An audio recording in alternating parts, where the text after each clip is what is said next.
మన national flag ఎలా పుట్టిందో మీకు తెలుసా? మనం ప్రతి ఇండిపెండెన్స్ డే రోజు ఇండియా ఫ్లాగ్ ని ప్రౌడ్లీ హోస్ట్ చేస్తాం. కానీ మన ట్రై కలర్ వెనకాల ఉన్న స్టోరీ మీకు తెలుసా?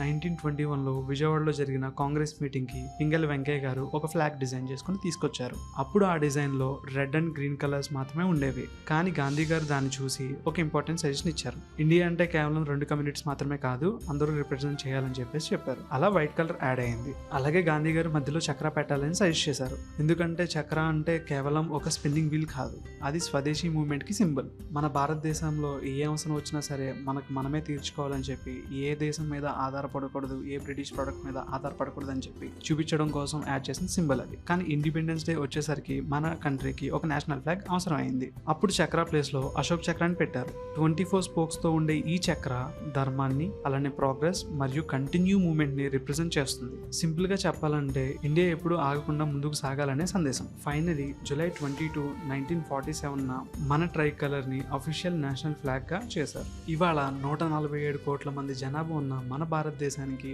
ఒక నేషనల్ ఫ్లాగ్ వచ్చిందంటే అది కూడా మన ఆంధ్ర నుంచి చాలా గర్వంగా ఉంది. నెక్స్ట్ టైం ఫ్లాగ్ ని చూసినప్పుడు జస్ట్ సేల్యూట్ చేసి వెళ్ళిపోకండి. దీని వెనకాల ఉన్న స్ట్రగుల్ ని, యూనిటీని, హిస్టరీని కూడా గుర్తుపెట్టుకోండి. జై హింద్, జై భారత్, హ్యాపీ ఇండిపెండెన్స్ డే.